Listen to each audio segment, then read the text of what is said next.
Okay, good afternoon. Had Public Works Council today. We have nothing with Public Works, but we do have an executive session request. And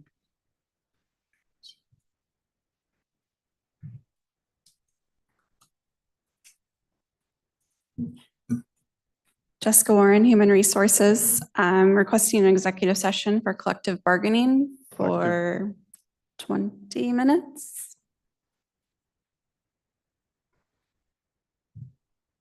a executive session on collective bargaining. We're estimating about 20 minutes. Okay, we will do that.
The board is extending the executive session for a period of 5 minutes until 1:58.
The board is extending the executive session for a period of 5 minutes until 2:03.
The board is extending the executive session for a period of 5 minutes until 2:09.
Hey, back from executive session, no decisions were made.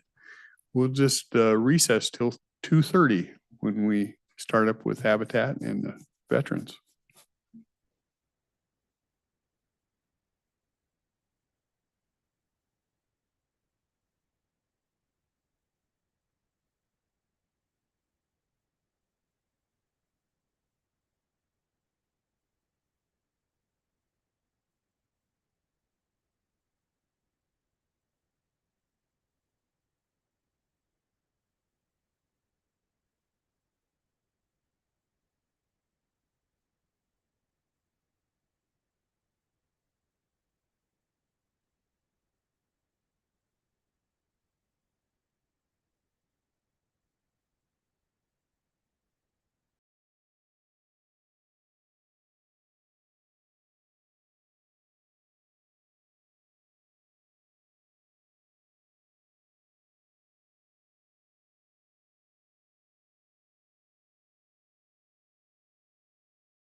Okay. Back from recess and we'll dive right into our 2:30 meeting. We have Habitat for Humanity and Veterans Advisory Board. We're going to start off with Habitat. We are, yes. Gina James, Health and Human Services. Habitat for Humanity has come a few times this past year to talk to the board and share about their programs and different projects they have going on. So they are coming back today just to give a brief update on some of their projects and maybe some specific funding needs that they may have with those projects. So I'm just going to dive in and welcome up Diane and Molly from Habitat. I'm going to jump down so they can sit here and Thank you, Gina. Thank you, commissioners, for having us back. Yeah. we're back. So I think we spoke last quite lengthily about the different programs that we had, and one of our assignments was to go back and put a number to some of those programs. So that's what we want to present to you today, if we may. And we feel that the programs and the funding that we're requesting seem to align very well with the affordable housing funding that you have. So we appreciate this opportunity. On page 2 of the document we gave you most recently, it talks about the specific dollar amount request below. And the first, we have 4 requests. And the first one is regarding the $189 to complete a home in the county. It's our 5th home in Lexington, on Lexington and Kelso. It's a county property. And so you had mentioned how much more would it take to do so, and that's where we are with that fund to be able to expedite that house closing. And then the Brush with Kindness project, I think you recall that was the program where we assist anybody in Cowlitz County, but primarily it's been open to low-income seniors and vets who need a hand up and repair. As you know, a lot of our housing stock in Cowlitz County is quite aged, and we're trying to keep people in their homes. And one of the ways that we can offer assistance is through exterior home project repairs. So we're doing things such as ramps and rails, exterior siding, painting, landscape and debris removal, things that just also give the community a beautification, but yet gives them, we have some families that aren't even able to stay in their home because the insurance companies won't continue to insure them with how it looks on the outside. So that's another way that we can keep them in their home with assisting them. A lot of them are elderly and can't do the work on their own. And on that program, we're asking for $95,000, and that's to do some of the repairs in 2024. A third project is, I think you all know that we purchased the property in the old Kelso High School, and we purchased that property for about $600,000, and we're looking to build 14 Habitat homes on that property. And we're asking $375,000 to help with some of the development cost. And we have started working with engineers and development folks on it, but we really need to get forward. That's the next properties that we have to build on.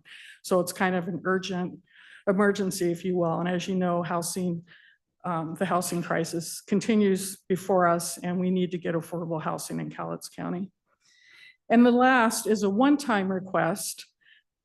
We're asking for the first 3 programs that we mentioned are 100% for our programming cost. The 4th one is a one-time overhead cost. We're seeking $60,000 to hire another site supervisor because we are expanding our build and our programs, and we desperately need to implement additional construction team support. So those are our funding requests, but we're happy to answer any questions from our prior time with you and see what you think about the specific dollar amounts that we reached out to you on. So just going down the line on the first one, the 5th low income affordable, if I recall correctly, you presented a situation where people had sweat equity in things. Yes. And essentially there was little opportunity for it to be abused. you monitored it closely, and they still had skin in the game for quite a long time. Does that apply to here also? Yes, so for all of our programs, including the Brush with Kindness, all of our families are required to put in a minimum of 500 sweat equity hours. And I will say probably 90% of them far exceed that 500 sweat equity hours. We believe, again, Habitat's philosophy is we're a hand-up organization, and we want people to have skin in the game. There's a lot of pride with them and in doing so, and we have seen, we have, as you know, 0 foreclosures in Cowlitz County, and that's pretty phenomenal. We're on our 20th year in Cowlitz County. So to be able to say we have 0 foreclosures, it's because our families are doing sweat equity. They're being educated. We're giving them financial education. We're giving them training within the community. So yeah, thanks, Arn. That is an important piece to it. Unfortunately, I've seen other programs get abused, and if I have a concern here, it's going to be something along the lines of you've been operating pretty austerely, it seems to me, and accomplished a lot. This seems like you're going to expand quite a bit, which I think is a good thing, but how do you maintain that quality and adherence to giving a helping hand rather than a handout?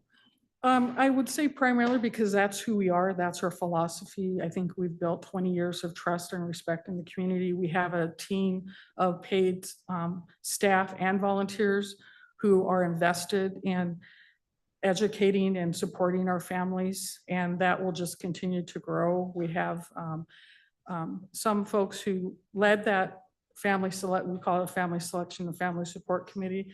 They've come back because they see the success in our families by doing so. And your management, because you won't be there always. Right. Did you hear something? How do you make sure that that attitude continues through? Because we're trying to look at this as a long-term issue. Again, that's just our teaching. Everybody that comes through our program, whether they're staff or volunteers, go through this. Molly is going to be my successor in the program. She's been with Habitat for many years. She started out as actually a volunteer on a women's build site and then became a board member, and she's been staff for a while now. So you know, you're entrusted with somebody who's very capable and heart-driven with our mission. I'm not going away that soon, and because I love Habitat, even after I retire, I don't plan on leaving us. I want to be a part of this.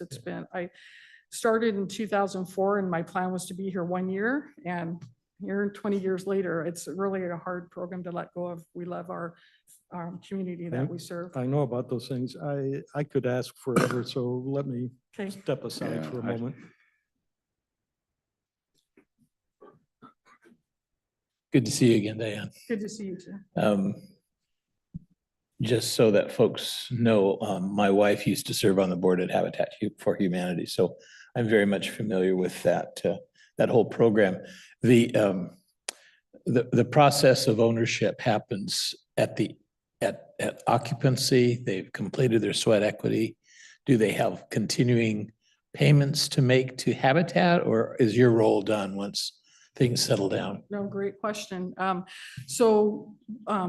We Habitat at the time of sale, when we go to title and close with them, we become actually the mortgage holder.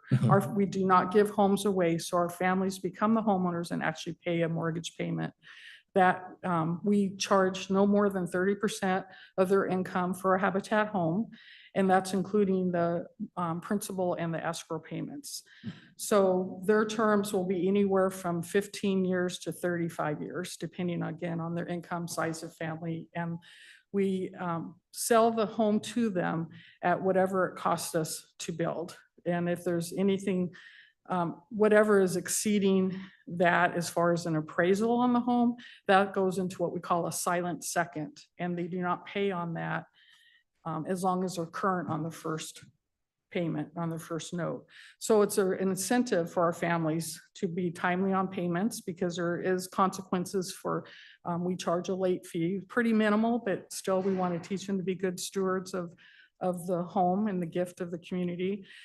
So we continue to service those loans as well right now. So we're actually collecting those home payments. Those payments are then going back into what we call a revolving account. That's what we use to build more homes. And so one of the motivations to be a homeowner is you build up equity and at some point you sell, maybe to a bigger house, or maybe you downsize, whatever the family situation is. How soon can that option be triggered by one of your clients? Thank you. Because our whole goal is to keep affordable housing in Cowlitz County, we have several, I guess we just say safety implements we include in our legal documentation. So on the second note that I talked about that we forgive over the term of the loan, we don't start forgiving that loan for 10 years.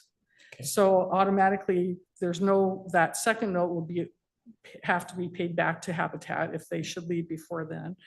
And then it's kind of like a traditional mortgage. The longer you're there, the more equity you have. If they leave too soon, the equity stays to Habitat. Then we have made a decision and a policy that we will try within 3 months to get another low-income family in that home. One of the other boards that I serve on is Lower Columbia CAP. And they have done subdivisions before and have had a very difficult time doing that in recent years. They haven't done it for quite some time. I think the last neighborhood that they built was up in Castle Rock. Mhm. Very similar in program. It's sweat equity and loan Okay. forgiveness when it's appropriate. So the Church Street property, or the old Kelso High School property, is designed to be one of those subdivisions. You're creating a neighborhood, and then your clients work on each other's houses Correct. and building a sense of community right from the get-go. Right. And that's been an established success story, whether it was on Colorado Street or Mount Solo Estates, or most recently in Castle Rock. So I'm not sure if Habitat's done a whole neighborhood before. Well, we have 5 houses on Lexington. Okay. So And that's in the same, Yep. okay. Yep. So that comes kind of close to creating that new neighborhood. Yes. That sense of sharing of ownership, that pride of ownership, and you're sharing with each other's, just builds friendships and strengthens families. It's, When we've had a duplex, and a lot of the homes we built, the infill lots that we have built have been pretty tightly in the same geographic area as well. So we've had that success with families helping one another. we do know that there are a lot of folks homeless because of housing affordability. But a lot of them are also single. Do you find that your program really works with single individuals, or is it mostly families that are attracted to Habitat? So we don't, when I will tell you, we have at least 150 people that apply annually for a Habitat house. And we're building right now 1 to 3 homes. So you can see we're not addressing the need. Right. We do not discriminate based on size of family. And so it can be 1 to, we've had up to 13. I will say most of our families are in the range of 4 to 5. Okay. And again, one of our policies have been that we will build no less than a 2-bedroom home and no larger than a 5-bedroom home. So we meet their criteria a bit. If it is a single, which we had to have 1 single family years ago. Sadly, she has passed and we've sold that house. But most of our homes are, I would say, 4 to 5 people in the family. One of the big changes that has occurred with building codes and zoning and all that is our encouragement of accessory dwelling units. Do you design homes with additional apartments over garages or in garages, or is it just? Currently, as we, again, we're looking at affordability, and a lot of the families, we're probably the only organization that serves the very low income. So we're serving a 30 to 65% AMI. Okay. Many are going 80 to 100. So because of that, we are strictly building a home and then a storage shed. We are building so that when we meet with the families, we look at the landscape and the footprint of the home. And if we know they're going to build a garage in the future or ADU, we provide provisions for that so that we can accommodate that in the future. But again, just to get a family into a home, if we start adding onto that, it becomes a little bit unaffordable for them. Okay, thank you very much. Thank you. Yeah. I don't know that I have a lot of questions. I'm just a big fan of what you do. Commissioner Weber talked about the development CAP did out in Castle Rock. Well, I had the opportunity to do one, maybe two of those for families that were members of the place I worked. And I've just never, I tell people I did these homes and never, ever had an issue with them. And you can walk through that neighborhood today and the pride of home ownership is still there. So I'm a big fan of what you do. And I also like the fact that you collect the mortgage, you kind of hang on to it. You kind of, They're family. they're a family for life. They are. Basically. I mean, Mhm. you're educating them and putting them on the right direction. And I know countless number of people that have been successful and gone on. So I just appreciate, what you do Thank and you. Well, home ownership is more than putting a roof over your Yeah. head. We've seen families that didn't finish their GED and now are on their masters. Families that have been sick. We had a family that had 3 children. They were taken to Seattle Children's Hospital 3 times a week because of their previous housing. And when they moved into a Habitat home, they asked what happened. And they said, we moved into a safe, decent home and our children are Yeah. healthy. So it's so much more than. And a it's roof over obvious your head. to me, and maybe it's not a big deal to everybody, but I think your group is built on a moral Christian foundation. Mhm. And to me, that's the base that drives it and does well. So as far as I'm concerned, if there's a way we can help, and I don't know what we all have available, I'd be there to do that. Are you able to get funding from the federal government housing programs that try to encourage the urban homesteading? We do seek Mhm. funding like SHOP or CDBG, things like that we've used in the past. There's just, as you know, a lot less of that. And so we do seek it. We work through foundations. I think Habitat's, again, maybe a big claim to fame is our heartbeat of our organization are our volunteers. And so many of our volunteers become our donors. And that's also, kind of what sustains us. We're working on a capital campaign to help us with the Church Street property because that's going to take a lot of funds. We'll have a lot of work to do with that, but we need these funds to really get going. And so we haven't come to the county with requests before. So we're really hoping that, you know us, you trust us, and we will use these funds exactly as they were intended to be used. I think we are eligible for CDBG funding, but it's competition with the rest of the state. We Right. don't have a direct allocation like the city of Longview does. So, but I think these proposals are very well received statewide. So hopefully we can be of assistance that way as well. As a follow-up on that, I think if we were going to do CDBG again, it was a real problem for us. I would suggest we come to talk to you and say, there's this funding available kind of thing. There's one part of the picture of the mechanics I don't have, which is any house that's already been built, let's say you completed it last year, it's occupied. Does Habitat pay a mortgage to a bank someplace on that? No. So if there's a downturn in the economy, like I know some people don't think it can happen, but 20 years ago, you could have bought a condo in Las Vegas for under 50 cents on the dollar. And if you had obligations, I wouldn't want you to go under or stretch, but you've got that all under consideration. Again, our policy is we will not build a home until we have at least 50% of the funds up front, and we have the ability to have the other funds within a month to 3 months. So Okay.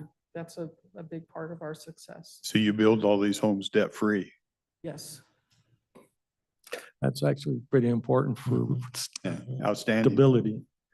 And Well- the fact that you actually have a program for seniors, we sit in here and we've had them in here, and seniors don't have, these folks with these help with repairs and stuff. There's no outlet for them. And so it's nice to see that you're putting together something for that, because I think it's important to keep them in their homes. What, Yeah, and so many people, they don't want that handout either, so it fits really well in our program. We have them invest in sweat equity.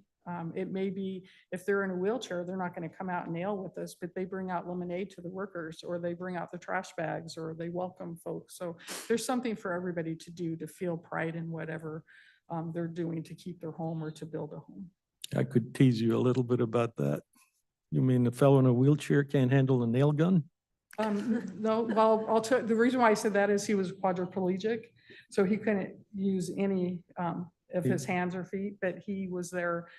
I think he had 650 hours. You got out of that one. Thank you. I wanted to switch to the question of what our funding status yeah, is. absolutely. Yeah.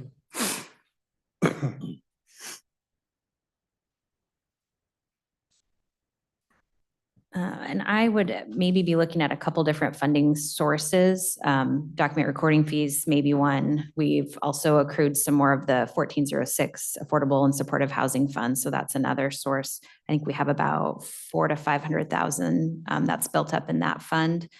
Again, Marcel, in the 1406, you've got 400,000 to 500,000 that has built up again in that fund. Remind us that that's a rebate of the state sales tax? Correct. That's specific for affordable and supportive housing.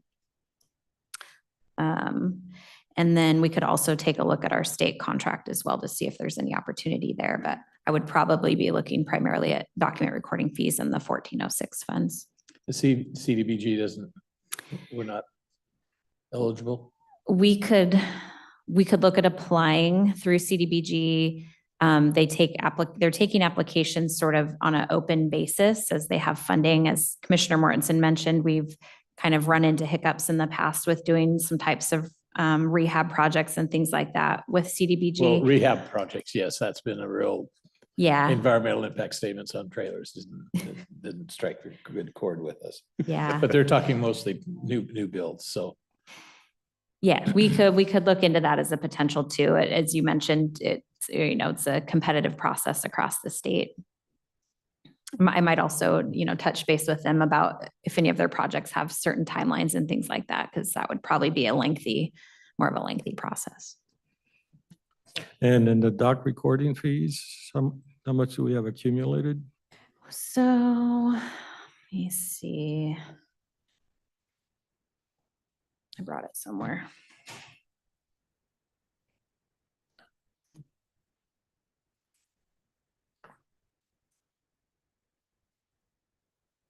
So we anticipate ending this year, given some of the contracts and things that we have in place, with about 680,000.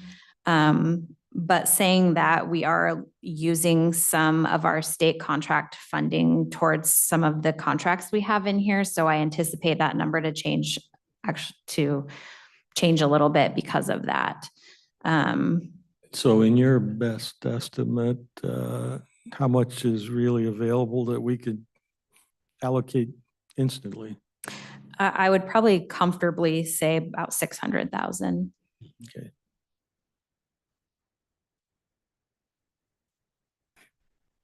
I think we can accommodate Yeah, all of I- this. The only hesitancy I'll have is I don't want to hurt you by this profligacy, if you know what I'm saying. I do.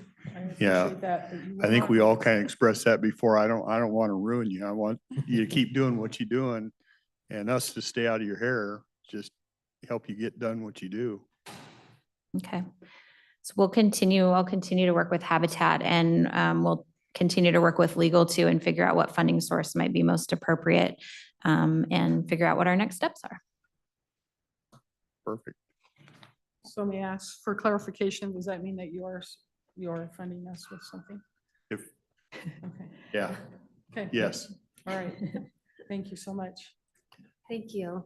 And All right. thank you for what you do. Thanks. Yeah, our thanks are out to you.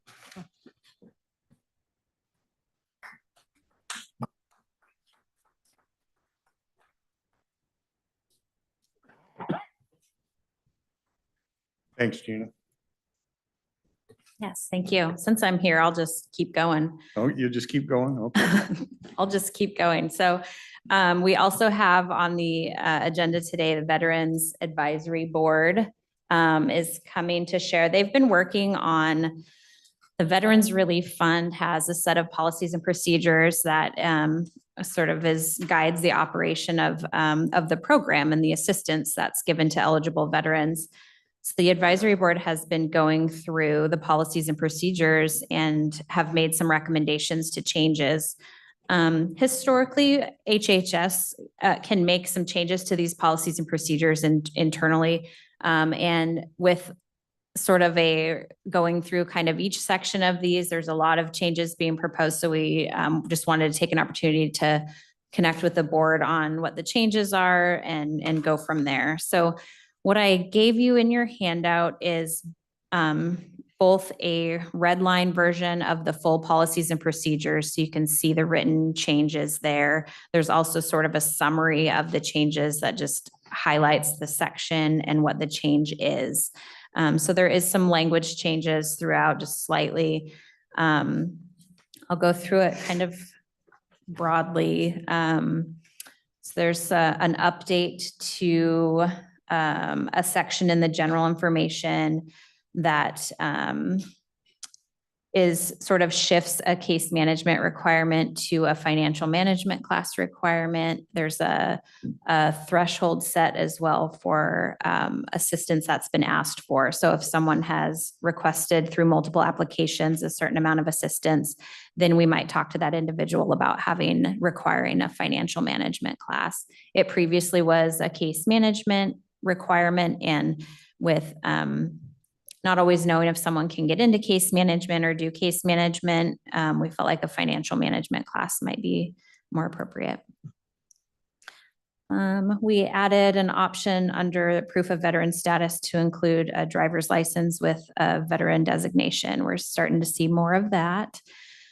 Under the food assistance category, the advisory board is removed the requirement to submit a new application if requesting food assistance be split into 2 vouchers. So some history on that: if you ask for food assistance and you were awarded a $250 voucher once every 3 months is when you could access it. You could ask for that to be split into 2 payments, but you had to submit a brand new application.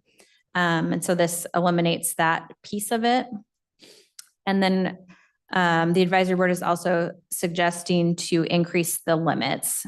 So they've landed on increasing from 250 to 350 per individual, and going from a 3-month period to a 2-month period. And then going from 250 for a 2-month period up to 500 for a 2-month period for a family. A family would be a husband and wife or a domestic partner. And then there's they've included additional 150 per child if there's children in the family. So there's under rent assistance going from 1,200 in a 12-month period to 2,000 in a 12-month period. So an increase there. Under utilities, they're asking to add pellets as an allowable heat source, the same as firewood and propane. And then going from 600 in utility assistance within 12 months to 1,000 within 12 months. They're also recommending to increase a couple of the categories under the medical assistance and counseling services. So from counseling going from 500 to 1,000 in a 12-month period. Vision, they've kind of separated vision and dental out. So vision is 500 once, it used to be 500 once every 3 years. So they're recommending $1,000 in a 12-month period, and the same with dental, which would be for emergency dental work. And they're also recommending to add a new section for school supplies and tuition. So this previously was allowed under the miscellaneous category. So they're asking that that be a separate section, and then having a total maximum amount of 2,500 under that category, with a specification that it doesn't count towards the maximum assistance amount in any category. And then in the miscellaneous assistance category, removing the requirement for emergency car repair to be allowed only for the purpose of transportation to work or school. So just striking that requirement, and then changing the written estimate requirement from 3 written estimates to 2. And then also increasing the assistance amount from 1,000 to 1,500 in a 12-month period. We've also, under section V12, the National Veterans Organization facility expenses, have been working with legal to just update and clean up that language so it better aligns with the language in the RCW. So it just more mimics the language from the RCW in that section. And then at the bottom of that, of the handout that I gave, the summary sheet, there's a chart. Commissioner Mortensen had asked about the new assistance amounts and how that would look like if we applied them to previous amounts. So I looked at a past 12-month period and applied the new assistance amounts to that. It's not a perfect estimate. There's nuances there, but it showed about an increase of about 28,000 from our current assistance amounts. And then if we look at the new recommended assistance amounts. So that's just a really broad overview of what the recommendations are. As you can see, there's several advisory board members here as well. So I'm just going to open it up if there's questions on these amounts, or if any of the advisory board members want to share too and talk about. There was several meetings and lots of conversation about the recommendations. So, You know, the last time this was updated?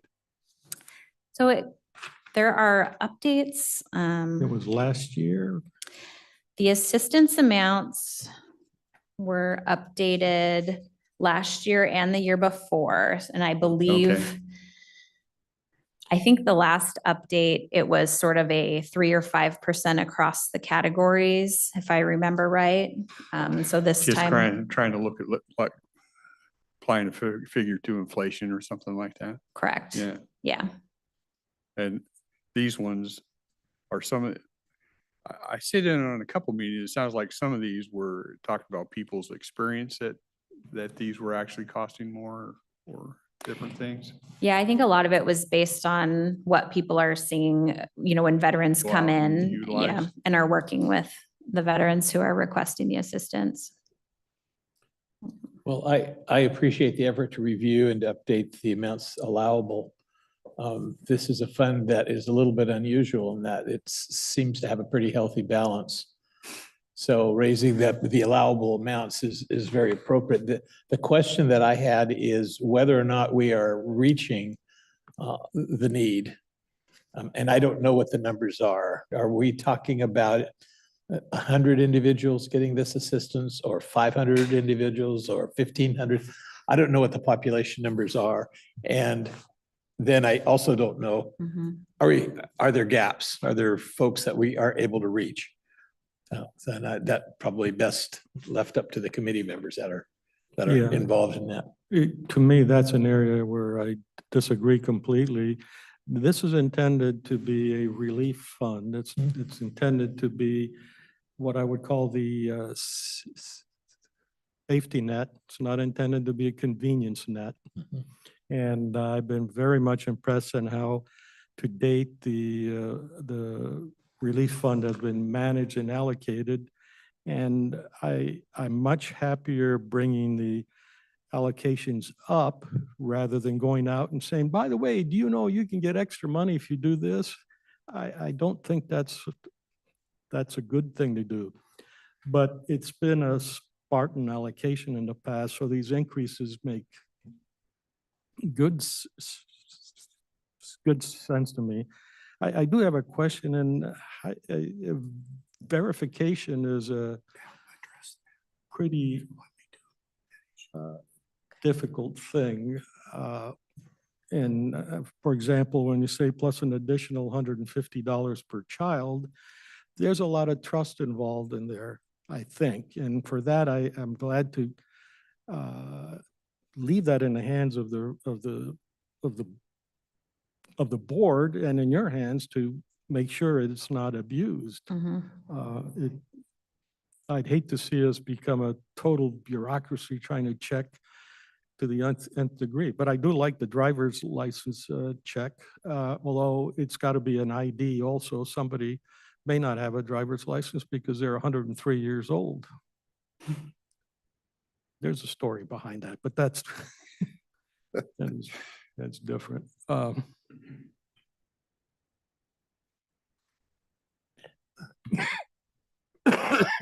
So actually, In my previous experience on the city council, there were relief programs designed for utilities for low-income families. And the numbers served were extremely low. They didn't bear any relationship with the statistics of people living in poverty. And so when I asked the question, are we meeting the need? They said, no, probably not. And I said, well, what would be involved in reaching out to find out if there are more people who are eligible? And they said, well, if you do that, we have to raise the money and the rates would have to go up. So we keep the relief low so that we can keep our rates lower for all of our customers. So, I mean, that's certainly a policy decision. This isn't a case where we have to raise the rates. The money is being collected. And it is true, it's tax dollars that are being collected. We don't have we don't have the opportunity to reduce those taxes. But we should be using the taxes if there are people who are eligible. And that's all that I'm talking about. So. yeah, I'll follow that up with eligibility is one of those things that is a statistical thing. What I might find as need could be different what somebody else finds for need. I'm very happy with letting someone come to me and say, I haven't eaten 3 days. Can you spare a sandwich? And the answer is, of course I can. But I don't want to go out there and say, hey, did you eat a meal last night?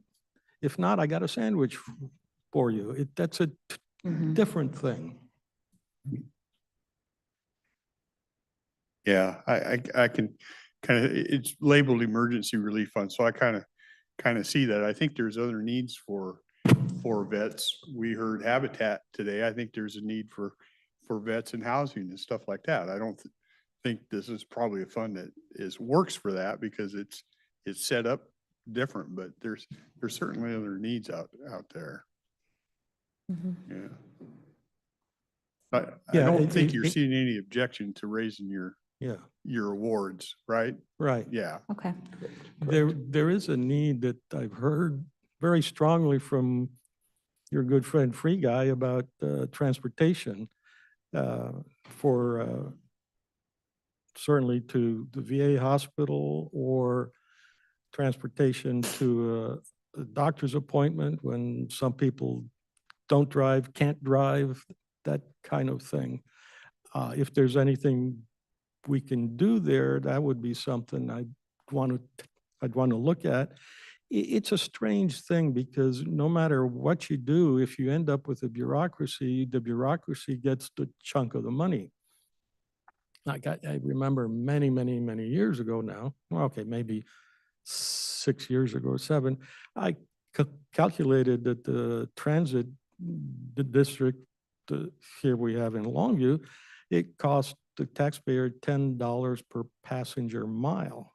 And at that point, you could have given everybody an Uber slip or something like that, a chit and to do that. So it wouldn't bother me if we think about something like that. The thing is, my doctor's appointment isn't going to be convenient with the bus schedule, isn't going to be convenient with this. And I don't know if I'm going to be at the doctor's for a half hour or 3 hours. And we need, I think that puts the veteran, particularly the ones who are having trouble ambulating or anything like that, that would be a help.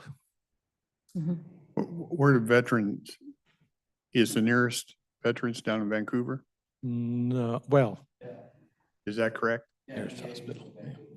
So I think your transportation point has some merit for sure. yeah, Mhm. it's Vancouver. I thought it was in Portland, or the VA hospital's in Portland. There's a clip, there's medical facilities in Vancouver. They work with the Portland Hospital.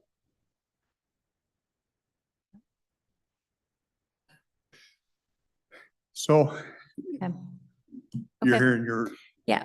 everything's good there. And I know there was, and I'll just broach it because I know there was another request on, and I always forget the name of it. You guys wanted to talk about the, did you want to? I would like to comment on one Sure, of the issues that. sure. Yeah. Judge Stonier, if you could sit there too.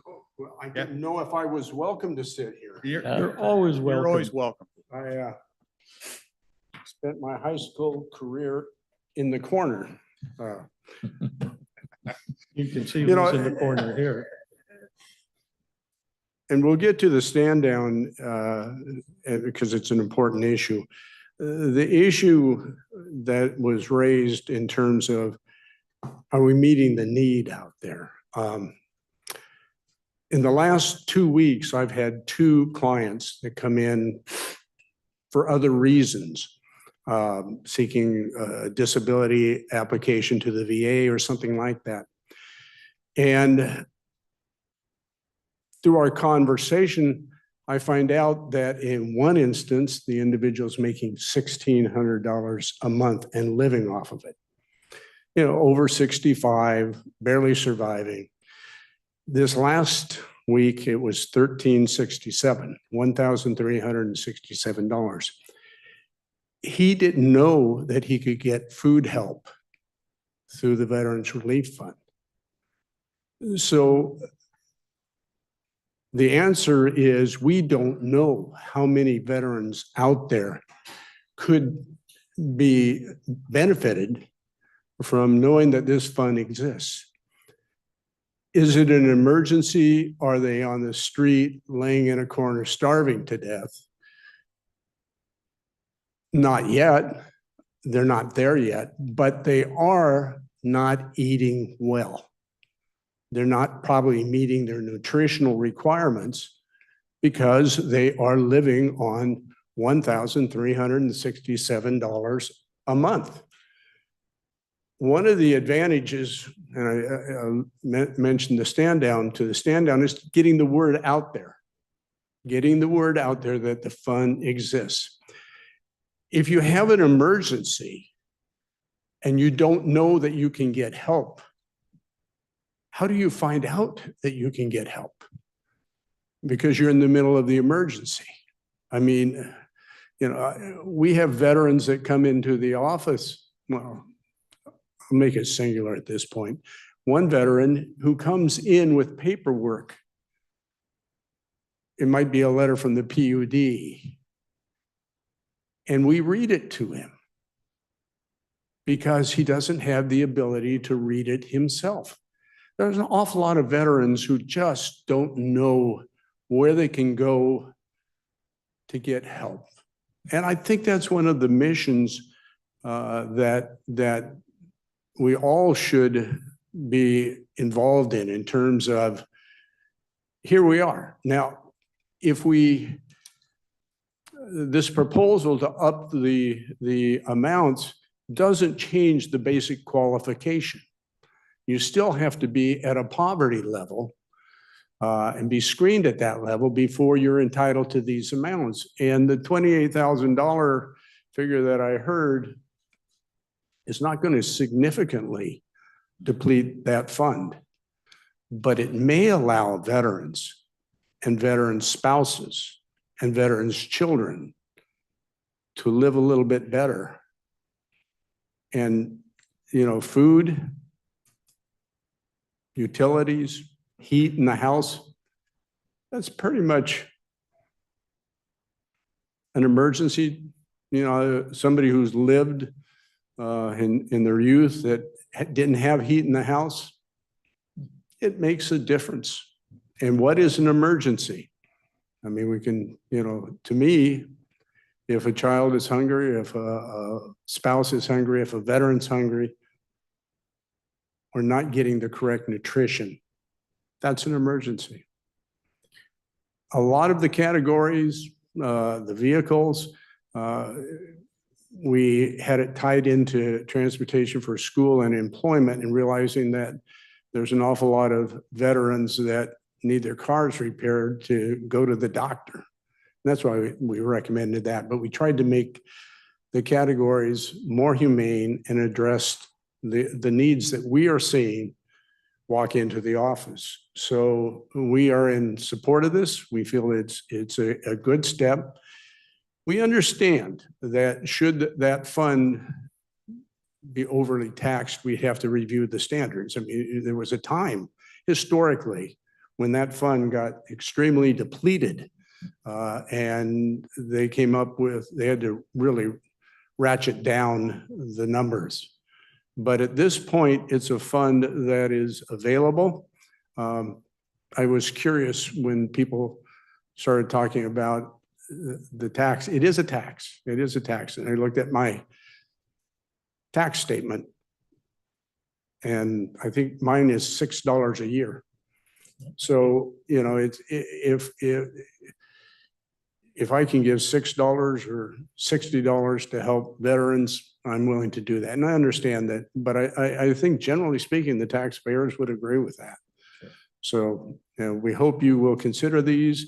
We'll work with them. You know, it will give you feedback.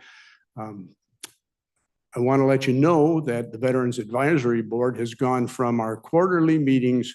We are now meeting once a month, because we feel that it was suggested by other members of the Veterans Advisory Board, not myself, so I don't take credit for this, but they wanted to have a more responsive review of everything that we do. And so we meet once a month to address veterans issues. Right.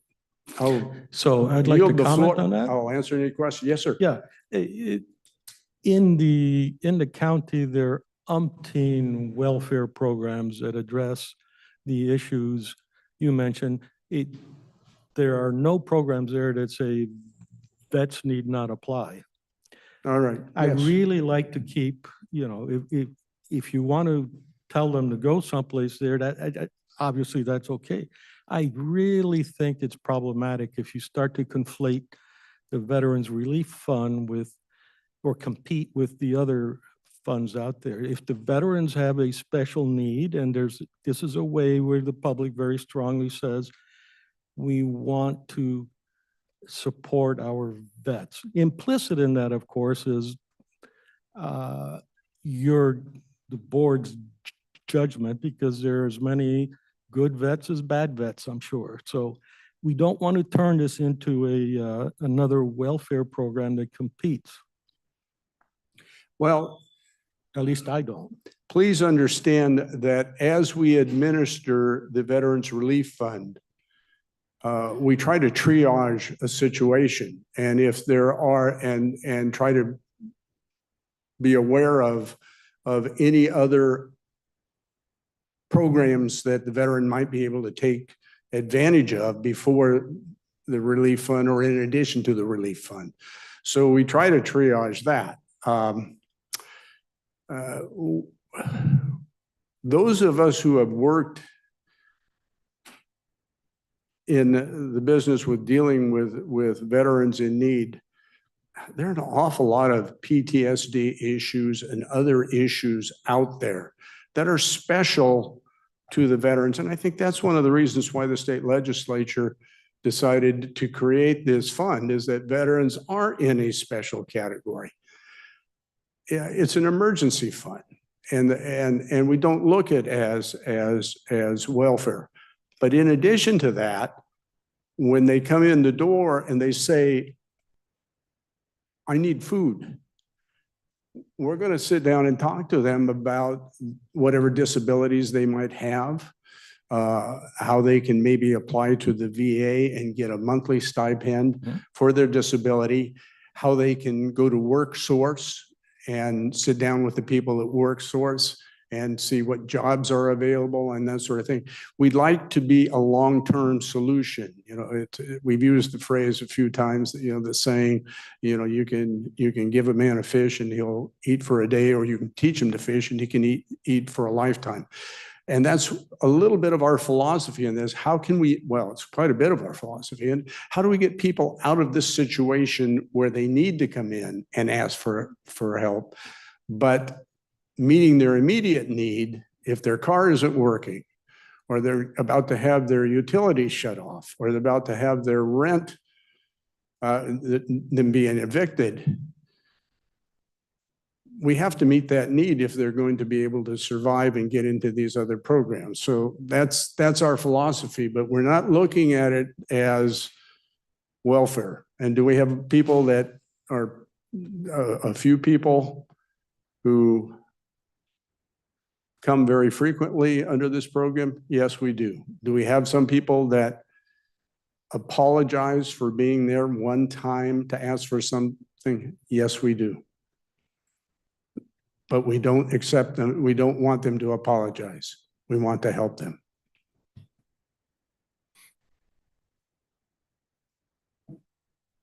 Yeah. Well, thank you. And I've talked too much. I should, No, I yield the And I floor. appreciate, I absolutely appreciate the work that y'all do, because it does take a team, because you're addressing that niche that isn't covered by other programs, and that's the way it should be. And I And haven't, thank you for letting us come. I appreciate it. and I haven't forgotten what it was like for our friends to come back from Vietnam. No, that's right. That was, Yeah. We remember those pendulum. times. that was an ugly time.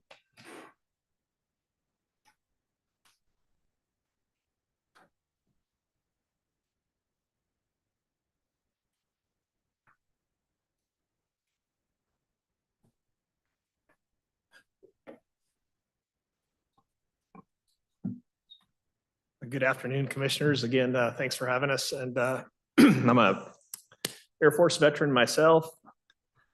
My wife and I founded a nonprofit for veterans here locally in Cowlitz County in 2018. And then I heard about the advisory board, and I quickly became a member here and love and appreciate the mission. We had requested through our board for funds to be paid for our veterans stand down. And I think I was just kind of shocked when it came back a no from the commissioners on that. And I just didn't know, maybe because we all work as veterans together on the board to get the pulse of the community and the pulse of the amounts and the pulse of the needs in the community. And so maybe that was just a miscue of why we were turned down, because it was an event. But it's like a very important thing in the community, a veteran stand down. And I just wanted to have Liz Johnston, she's a guest here, speak to the information about why a stand down is important and how it helps veterans in our community. Okay, well, thank you for the opportunity. In my work life, I'm called a military and family readiness specialist. I work at the Armed Forces Center in Vancouver. I've been in the veteran arena since 2003 in Cowlitz County, and very blessed to be able to do that. Dennis Meyer, who was also on your board, and I have been with this stand down. It started about 2006. I can't give you the stats because the computer died. And we have done it since 2006 in support of our veterans. The only 2 years that we did not have it was during COVID, and that was for obvious reasons. And we did put it together last year. And I want to share with you the stats on this. In 4 hours, we had 159 veterans who attended. 61 had never attended a stand down. 43 needed employment or better employment. 19 were currently homeless. 20 had been homeless in the past 12 months. 36 needed to attain their military records. If they don't have their military records, they can't apply for help. And if you're a homeless vet, or if you don't have a computer, or if you get anxiety going to the library, you cannot get your records to start the process. That's very important. 29 were in need of food, 50 needed clothing, 49 were in need of dental work, 59 did not have medical insurance, 28 were in need of their yearly flu shots. So, and why are those numbers important? When they first came in, they were welcomed and loved and have a reception area where they come in and feel like this isn't a handout. This is like family, that we want you to be successful. We want you to thrive. And we got these stats because that's what they put on the registration. They come in and all of this is in the building. All of these people. We have the VA, the Veterans Administration. We have the Department of Veterans Affairs. We have CAP, we have elderly services. The one thing we didn't do that we really missed on was insurance. We could have had people helping them understand how they can apply for Apple insurance, or what do they need to do to, get hooked up with the VA.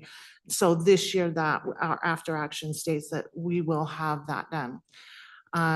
All of these services, we have the American Legion, we have Disabled American Veterans, we have the VFW, Marine Corps League, we have our VAB board is present. We have Army surplus so that they can have all clothing and boots and shoes and coats and sleeping bags. That is no cost, all of the surplus, it's provided by the VA. All of the things, the organizations, Soldiers Angels, the nonprofits, Heaven, are all a part of that. And it's just like, last year was amazing because nobody wanted to leave. We needed to be out of the arena for at 2, and everybody wanted to stay, and they were all sponges trying to get this. And this isn't just for our homeless veterans, this is for all veterans, because I will tell you right now, and I'm sorry if I offend anybody, but our Vietnam veterans are the most stubborn little snots, and they don't want to know, they just like, this didn't happen. But when you get them in a room full of people that also happen to, we had a sergeant that met up with one of his private officer, or not officer, but one of his person that served under him. We had a Vietnam vet run into another Vietnam vet. He hadn't seen in 40 years. I mean, it's a camaraderie. And so when I was told that you declined it because it's an event, this is a purpose. This is a 4 hours of purpose. And if stand down means it's an event, then, we can label it that way, but it is not. And, we're all here. Dennis and I have done this for so many years. It does make a difference. I am so busy in my life of other things that I do. If this wasn't significant, I would set it aside and do something else. Anybody have anything to add?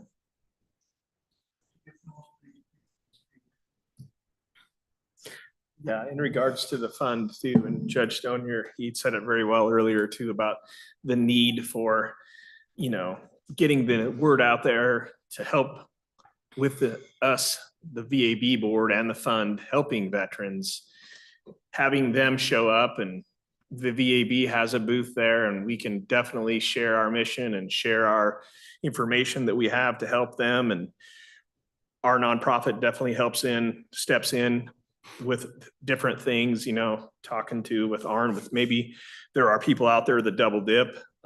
Veterans could, I'm sure a lot of people do, but I don't know that I would call it, if someone's in an emergency crisis asking for food, and then Heaven steps in maybe with a car repair, or maybe they reach out to Fish, or they reach out to someone else for things when they're on the edge. They need help, and I'm sure that they would probably take all the help they can get. I think our emergency fund is for veterans, and they earned that right. And if they're eligible, I think that they should get that need that they need filled. So I'd like to add so I do case management with service members, veterans, and their families. And that case management means that I have to know a full circle of what's available. What is the hub? And I don't always recommend to this fund, because there's Veterans Emergency Relief Assistance. There's the TFA with the American Legion. There's Veteran Relief with the VFW. I mean, there's all these other pots of money. And so I might take, I work with Heaven. She had a car repair. We had a pot of money here that paid half and this paid half, and we didn't use the Veteran Relief Fund. So we're not looking to drain this fund. We're looking to, I can tell you, I did 124 in case management last year. And it was shared with me, the Veteran Relief Fund helped 40 veterans. And I don't know where that number is. I was told you helped 40 veterans last year. And I think we have the ability to up that, but do it smart and work smart and we're all working as a team. We're all different organizations, but we're just, I think, coming to the table and saying, can we just make this a little bit better? And then if it looks like it's not working, let's take it back. Just lower the prices back down. If we start to putting it too much, we can, put the brakes on, and nothing is written in stone. I also want to suggest, we were talking, Mr. Mortensen was talking about transportation and how can we better that. Vancouver C-Tran has opened up free transportation for all veterans and service members in Clark County. If we could do that here with our busing system, that could get them to Vancouver, which is free. And then they have a Heroes card that if they needed to go to Vancouver, we could put money on the Heroes card. And they can't go buy alcohol or cigarettes with it, but they can get where they need to be if they plan correctly. And that could all be done through all of the organizations. But that's if we could get our Yeah, and busing I think we system. partner with Cowlitz Indian Tribe as well for transportation. And they give And veterans, DAB. Mhm. veterans a lot of rides too. So that's another resource. Can I say something that works for veterans? Having their own vehicle so they can have. They did earn that right. Even if they're elderly, they go to the doctor, they can still attend. So that's, and if they qualify, their cars broken down.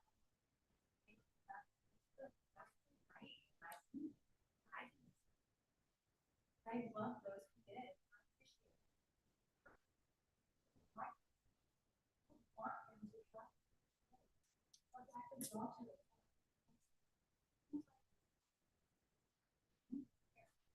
But also, it is always.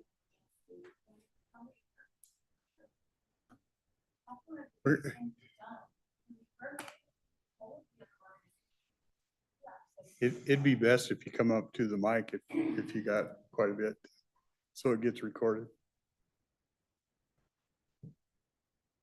Stay on the, stand down. Car repairs is the best. Actually, the veterans drive their own car. And if it's an emergency, somebody who is going to stuck, not be able to do things, like maybe they don't know how to. They're elderly, but it's only fair that for transportation, they could get their own car repaired if it's feasible.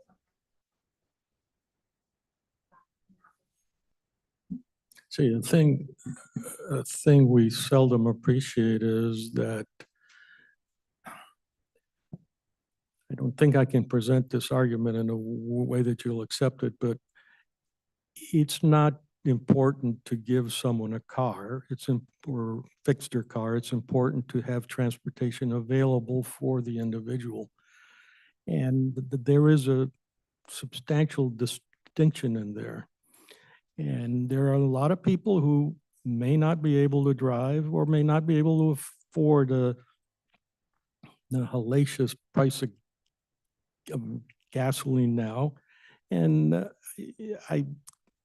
the moment we give someone an Obama phone or we fix their car or this or that, we open up a different can of worms. And I'm not arguing against this. I've already agreed that this is fine, that you will be doing that. But I would not think that's proper to expand it. It doesn't cover everybody and it segregates it to only those people who have a driver's license. I look from this bench not to do policies that say you have to be a left-handed violin player in order to benefit from the program.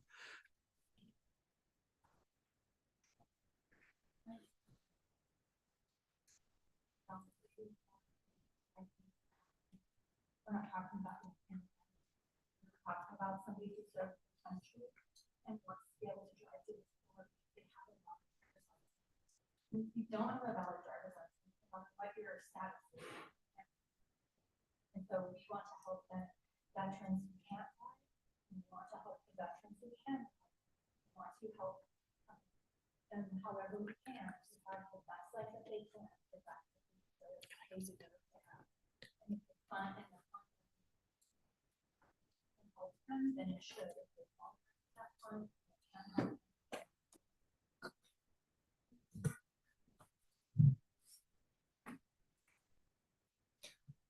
There's something's a little difficult to say, but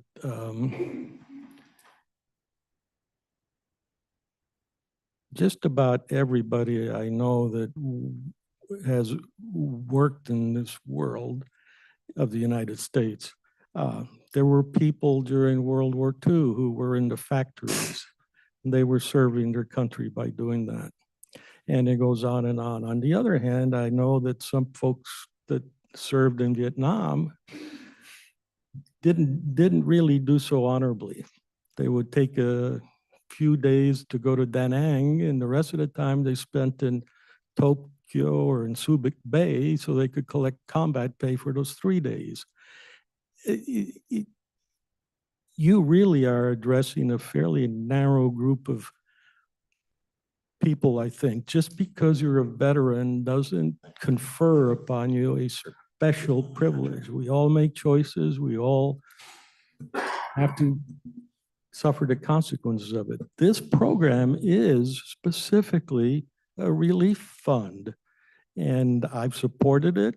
I even was instrumental in making sure that the county covered the admin costs.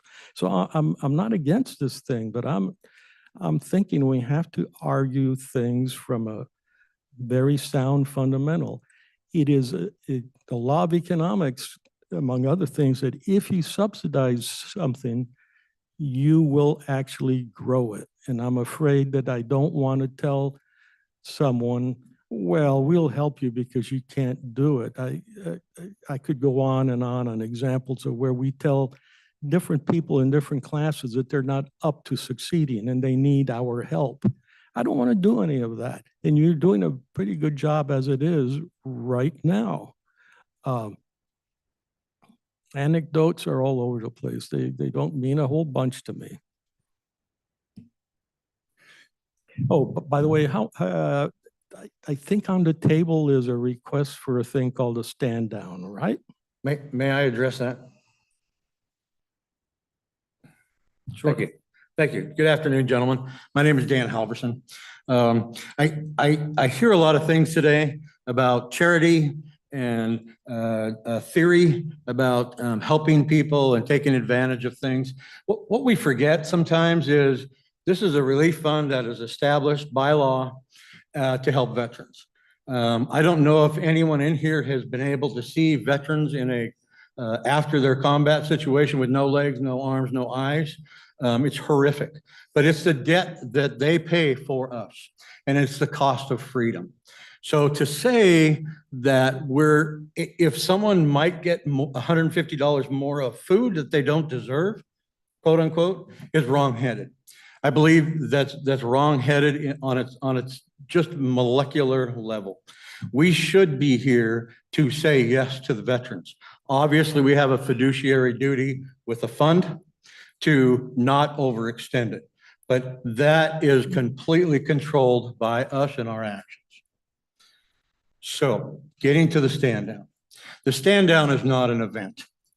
What we heard when we were told no was that because it's an event and the commissioners wanted to keep our fund for direct veterans assistance. So there is no more direct veterans assistance than a stand down. The veterans are in a common place. They're provided camaraderie by each other and by the support that's there. They're provided services. They're given information. And they are directly assisted that day. There is no better way to get veterans together and give them assistance than a veteran stand-up.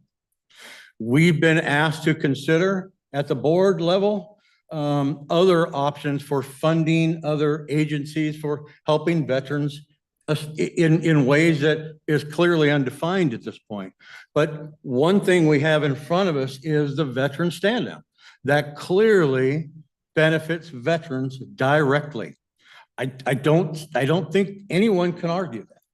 So bottom line, it is our duty. I believe it's your duty, controlling the $800,000 funds, to find it in your, well, I would say hearts, but that may not be the term I'm looking for, but to find that is absolutely direct veterans assistance, that that's something that you should get on board with. I believe it is a very, very important way to connect veterans, which we are not really doing through the Veterans Relief Fund. The numbers show that. The numbers of how much money is there and how much money is given out is a complete disparity, right? So we need to find other ways to find veterans to help and say yes, not give charity to, not to give an Obama phone to, but to reach out and say there is help here that we are willing to say yes and provide you an opportunity. There's hurdles, there's barriers, there's things that you have to qualify for. But if they're willing to do that, we should be willing to say yes instead of just a blanket no. Thank you. Will someone tell me how much is a stand down? $12,000 was the request, sir. Is that for one stand down or Yes. what? There's a lot of passion about, we know, and stand down as a. I hate to interrupt you. Is the green light on? I'm sorry. Yeah, it was on. I could. It is now. Okay. There you go. There you go. There's a lot of passion in the room, and we are passionate about veterans. The stand down is a great program. It has a lot of service providers that come, and they're able to, through that, make contact with people besides the Veterans Relief Fund. We're talking about medical providers, work, employment possibilities. There's an awful lot that occurs at the stand down. And so I view it as a vitally important program. And it does reach out to people, but it's a way of communicating amongst the veteran community what is out there. I would suggest maybe to fund it one time and then come visit it, come attend. You will see the value in the program. And if you don't see that value, of course, next year you can reconsider. But last year it was funded, I think, through some really difficult funding, which taxed some organizations that didn't really have the resources that this fund does. And I would like to see the stand down continue. Now, a lot of counties have stand downs. We're not the only county that does this, but we reach out to our veterans. And I think it's an important addition to our effort to reach out to veterans and let them know that we care. Help me out here. Where does that $12,000 get spent? I think we needed to get Liz back up here because she really is the source for that.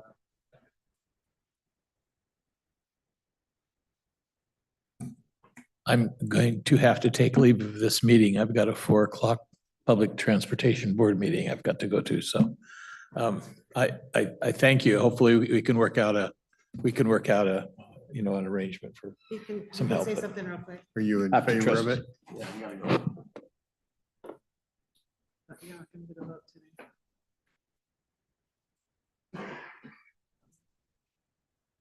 Okay, good.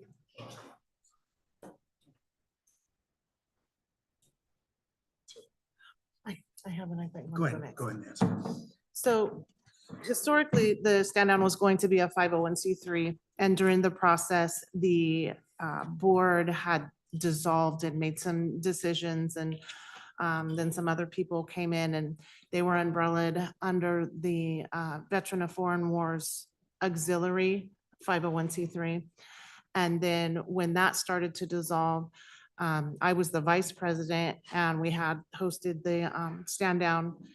And the next day, the president said, I resign, now you're president, and we didn't have anything. So I went to the Longview Kelso Elks Lodge and I asked them if they would take it to their floor and vote to have all of those funds that we're taking for donations umbrellaed under them. And they agreed to do that probably 6 or 7 years ago. So since then, we just raised funds and put it in that account. They have a secretary, they have a treasurer. So the way that this 12,000 would work is we would purchase these things and then we would come to the county for reimbursement. And it may not be $12,000. It may be significantly less than that because we have so many people that step up and help, like the food may get donated this year. So there's a lot of factors that happen, but it would be, you're not just going to give us 12,000. We're going to spend the money. Maybe we have to rent tables, or maybe we need to buy boots at Bob's, or we need to purchase coats from JCPenney's, but then we would bring that to you. So we would. See, I'm confused there because the stand down argument was communication. People out there don't know that we exist. Right. And now it's something else. No. It's all the For things. $12,000, we can send a mailer to each and every household in the county. And that's communication. And that would be an event. This isn't that. This is live human beings helping other human beings get to a better place who are struggling. Go ahead. Wait, Is it safe, and I'm going to ask you a quick question if you wouldn't mind hanging out. Is it safe to say that to define the stand down would be a mass distribution of resources in one setting? Yes, sir. So we're delineating care from one event. Does that make sense? Yes. Okay, all right. So can I ask a quick question from the two of you that are left here? Why did you shoot down funding the stand down before? We know that you did. I don't know why. So if you could tell me, and maybe you didn't, maybe you voted for it. Just kind of tell me why it got shut down before. In this seat, we get 1,000 requests a day for all kinds of things. And I have Understood. to look at them and Mhm. see, does it fit the purpose? Uh-huh. And very often it doesn't fit the purpose. In this case, the stand down was described to me as kind of a shindig of some kind. Mhm. And I'm looking at that and I'm thinking, I need to know more. Mhm. And it was predicated on the assumption that there were people out there that didn't know that they needed help. Correct. And I've heard this argument before all over the place. We actually, there's a thing called a gap analysis that's happened in the past. Can I interrupt you for just a moment? I don't think it was the fact that they didn't know they needed help. They didn't know where to get help. Well, I'm telling you what my impression was. I understand what your impression was. I'm trying to tell you what the reality of it is. It's not that they know they needed help. They didn't know where to go. It is a fine line in there. Maybe I am a bit out to lunch here, but I come from circumstances that would be viewed as untenable in the United States. They're very Spartan. We're putting food on the table is a big deal. We're far away from that. And so if somebody is surviving out there and doing fine in the sense of surviving, then I have no business going there and saying, I'm going to take $1 from his pocket to give to you. Now, I Yeah, have and- no problem with the volunteerism. Because you might think I'm a complete aberrant here. When I see a Tunnels to Towers ad or the other organization that's Wounded Warriors, I get extremely upset. Why? Because we put these people out there in combat, and when they come back, we put them on television to plead to be made whole. I think that is completely unacceptable. If they're in combat and they need help, they ought to get everything plus their family. But we don't do that. We do these little things here that I don't think are as significant. And let me first applaud you. I'm going to take an unpopular position here and say, I appreciate how hard you're challenging this. And you should, that's your job. And I greatly appreciate that. At the same token, though, you have to have an open mind and you have to look at it, like you said, carefully and look at the totality of the circumstance here. So let's look at, we'll call it the spirit of the law. And Judge, you can help me out with this. When legislature, when they write things and they write law, and you guys to some degree have the ability to write law at your level, But right? if I may interrupt you. You may. You did not allow him to answer. I will get to him if you wouldn't mind me a little bit of latitude here. So, and we haven't actually finished with you yet as well. So the spirit of the law, to answer your point, is that the tax dollars were brought in, and I think everybody here would gladly say that we're willing to give those tax dollars to this fund. But the spirit of that taking of these taxes is also the distribution of those taxes. So if we've taken in, so much money per year, then it's reasonable to assume that a certain percentage has been distributed. Otherwise, we're taking in the wrong amount. So I'm going to ask a quick question, if I may. Do you know how much we took in last year? Roughly. Just about 250,000 was taken in last year. And out of that 250,000, what percentage was distributed to veterans? 50%. 50? Yes. So we spent out of 250, 127,000. Okay. So, and then the previous year ballpark? About 43%. Okay. And the other previous 2 years, just 4 years total, roughly. 43, the previous, and then 55%. Okay, so on average, we're hovering below 50%. Does everybody accept that as a reasonable number It's for distribution? It's an actual number. Okay, right. And I'm not holding her to a specific. I'm just saying, can we accept that 50% is reasonable? So we're only distributing half of what we're taking in. So I would think if you were gonna come to me and say, George, I'd like you to give this gentleman some help, then I wouldn't expect that you would take half of what I handed out and put it over here and only give him half of what I expected was going to go to him. Now, this is as a taxpayer's perspective. You have an implicit assumption in there that 250K a year is the correct number. And, No, we already identified that as a ballpark number. So I'm not holding anybody to a specific here. No, I'm saying if we spend 125,000, if we spend 50% of Thank what you. we collect, the argument can be made that we're collecting too much. That is correct. I agree with that. Okay. And I think someone else identified that we weren't able to shut that off. It might have been you. Can we reduce the amount that we're taking in from the taxpayer? I think we can take it down to zero. Okay. Well, if that's an option that the three of you want to address and you have the ability to do, albeit. But let's stick with where we're at today. The money has already been collected and has not been distributed. And in my opinion, half distribution is an abject failure from a taxpayer's perspective, not looking at anything else, just flat out. You took $10 from me, you only gave away $5. That's abject failure. If you told a taxpayer in general that we only spend half of what we take from them, they would want us to return that half.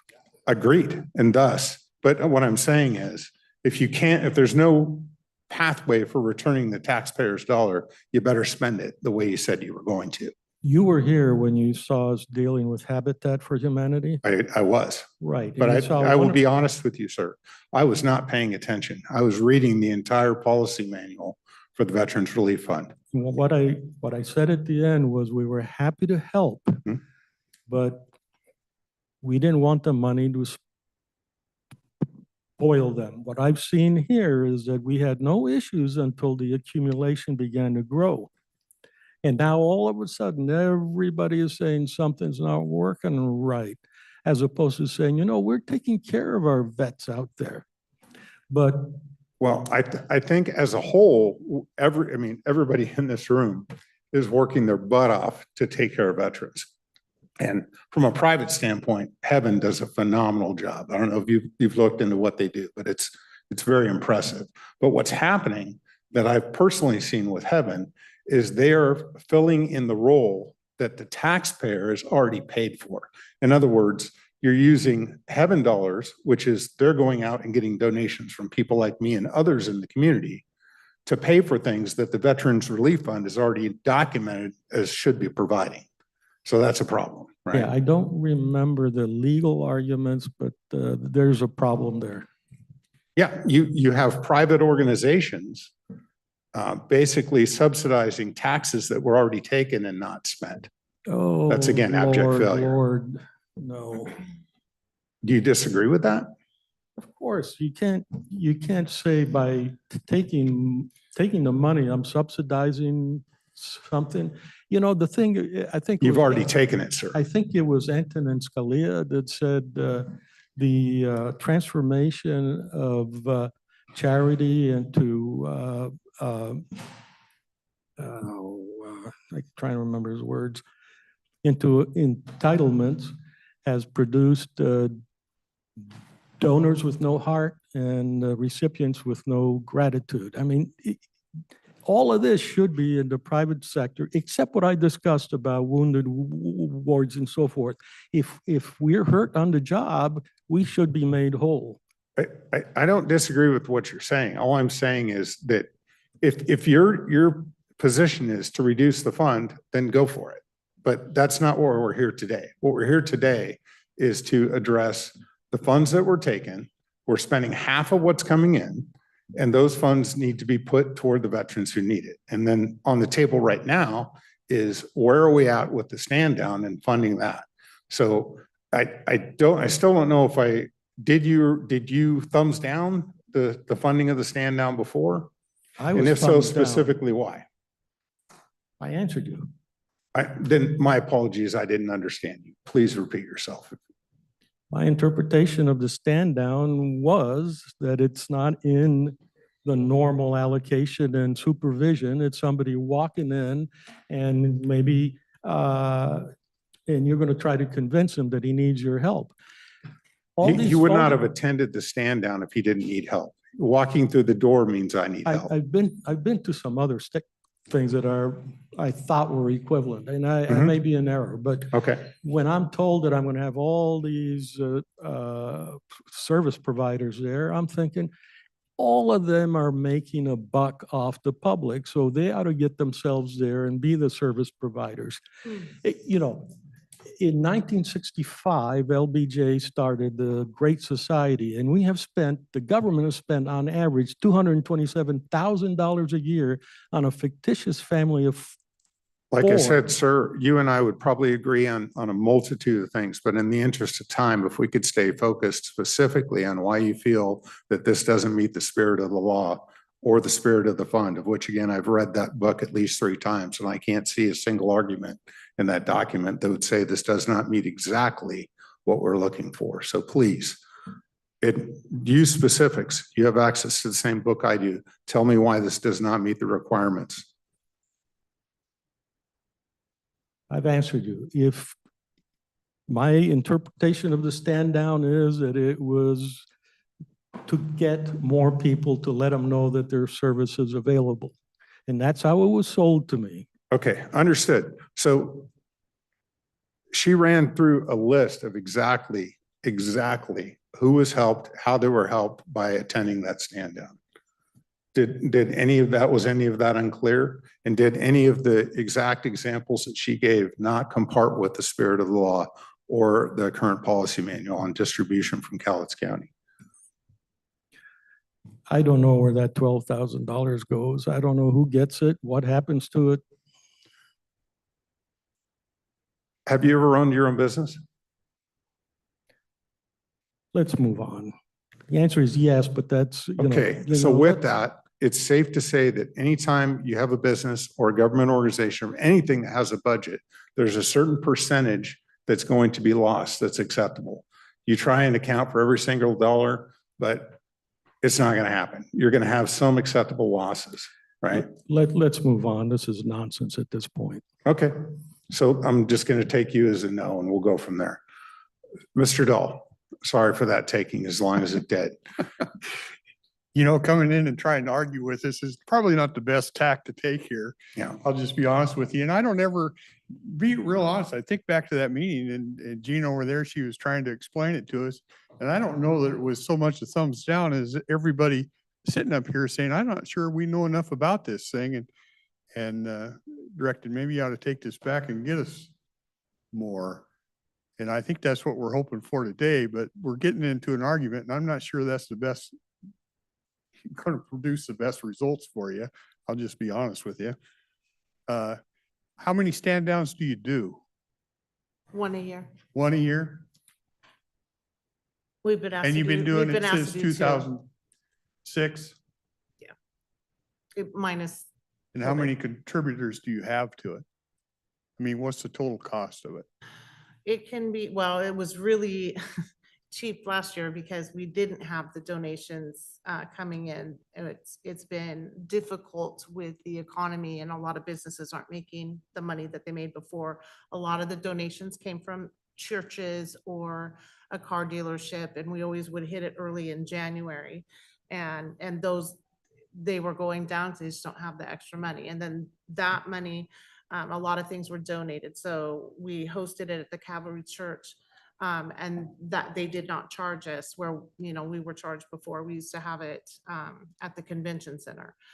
We tried cutting costs. We tried buying food wholesale and then having kitchens put it together, put lunches together for us for half the prices. So it could be $22 a veteran coming through the door. So a good And portion of his cheaply. donations, what you're asking for us is would you cover up to 12 based on receipts that you would give us? That's what Yes. you're asking, right? You used to cover 10,000. We did at one Yes, point in time? Yes. So when Kathleen Johnson was commissioner and the Veteran Advisory Board was founded and put together, that was about 2003 or 4-ish arena. They did give us $10,000, and I kind of put a stop on it because I felt like some of the things that were being purchased were unnecessary, like staff shirts. You don't need staff shirts. You can put a yellow ribbon on your arm to show that you're staff. And there were just different things. And so when I took it, I just said, we don't want, you know, we're the stewards of the money. We want everyone to be proud of what we're doing and proud of how we handle finances. And so we stopped it, and then we come forward, and the VAB had offered, hey, we would like to, you know, vote on this, and they voted unanimously. And that's when it got to you. And I welcome you to any questions you ever have about what we do for veterans. We would be honored to answer anything you would ever want to know that we're doing. We've got boots on ground, and it's getting harder. And the communication to these veterans is getting harder. And we're just asking for some help. So just wanted- communication does get harder. Why? The communication Yeah, you said the communications is to getting the harder. veterans, getting them the information that they're seeking. And there are also a lot more pushback. My son is an OIF, No, no, I OEF. understand that. I'm veteran. asking why. You have to ask a veteran why they're not open to information, because and I said this earlier, they're stubborn. And they, you know, my view is that if you think there's nothing wrong, nothing is wrong. And there's a lot wrong. And we're losing veterans. We're losing them to suicide. We're losing them. They're getting divorced because of their anger. They don't know who these counselors are. They don't. And when they walk into this room and here are all these other veterans that are just like them and have problems just like them, and they see them opening up to these opportunities to better themselves, it's powerful. And I welcome you to come. Even if you don't give us the money, I welcome you to come. We won't treat you poorly, I promise, if you don't. But come and see what the energy of the room is, and a lot of aha moments. I didn't know the VA did that. I didn't know that the VA and the WDVA were different. These are all these things that are in their head that help them process and focus on getting to a better place. We're trying to get them out of the issue of having to come to you for money. We're trying to get them better employment. We're trying to get them to understand how to budget. We have personal financial counselors that will help them. So we don't have to use this, even though we do need to spend it or lower it or whatever y'all decide to do. But this event opens the door and makes it a safe place to ask for help where they don't feel safe in other areas. Can I say also that we did get a quote from the Cowlitz County Event Center, and it was like, I think it was like 900 for the event center, like that big Mount St. Helens room. And then it's going to be like, it was another like 300 if we got a private office. And we've already had counselors say they would come and do counseling on site. We also have our budget class. They will be on site to give presentation for how to budget their money better or manage it or whatever the title was going to be for that. So, and then we already, when we like have a date set right now for October the 4th, I mean, we'll make it happen with or without the money, but it would just be nice to not have to do an additional fundraising on top of what we already do for our own organizations. Liz, she's in charge of the Elks Veteran Fund. Jim is helping with, his organization. All of us are all doing things already. So it would just be nice to have like one less fundraising to do for this event to happen. And I promise we will do the best that we can to get the money from the community as much as we can besides using your guys' money. And it is, like Liz said, reimbursement. So we're really good stewards of our money. All of our organizations are, because we're all trying to make it go as far as it can go. So that's all I wanted to say. Did you say October 4th is the date for this? Yes.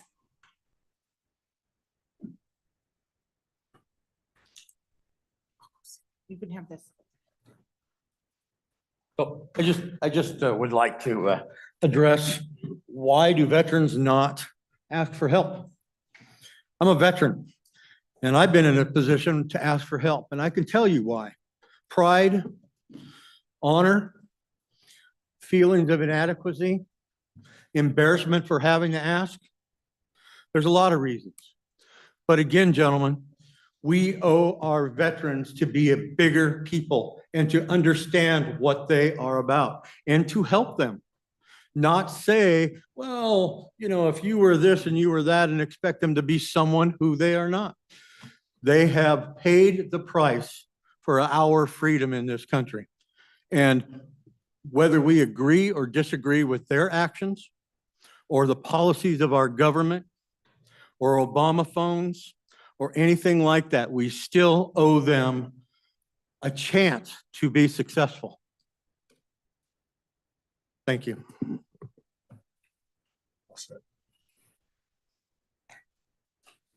You kind of misunderstood one part of my statement, which is the statement was made, it's harder now than before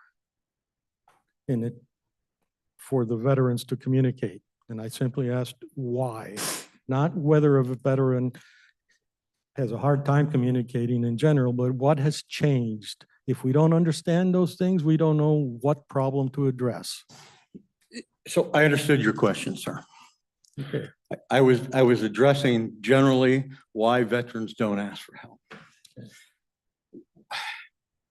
Specifically, it's because people look down on them and they call them, or they imply that they're looking for charity, or that they would scam the system for an extra $150 of food. Those may not be important to people who don't need that, but it's vitally important to that veteran.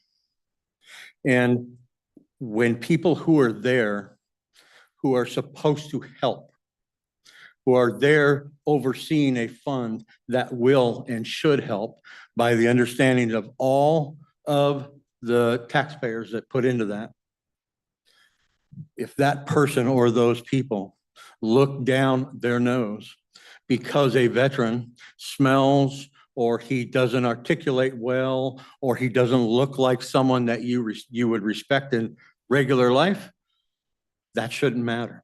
Those are the people that we should absolutely try and help. and put all our feelings and our biases aside. And I think that's what I was saying to you, sir, that your bias shows. You are not for veterans, but you need to think about, I believe, veterans paid the price for your freedom, right? Whether it be an Obama phone or extra health care or $150 worth of food, they paid the price for your freedom, for all of our freedoms.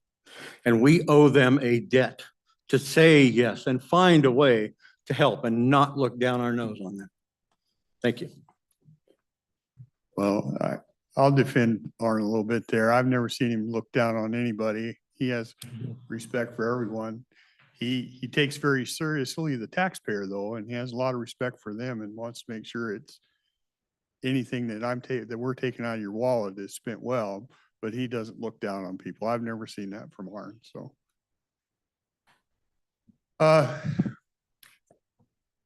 I'll just offer up my opinion on this. The judge thinks it's a good thing. If we talk 1 year and want to see how it works, I guarantee I'll be there and look at it. So I would be okay with that. I don't know that Commissioner Mortensen will, and I don't know exactly where Commissioner Weber stands. Well, I can make that easy. Commissioner Weber would certainly say yes, so I'll go ahead and say whatever you want to do, I'll okay it. I'd be, let's do it this year and Okay. let's go out and I'm pretty sure the judge will probably have stats on what's taken and done over there. Okay.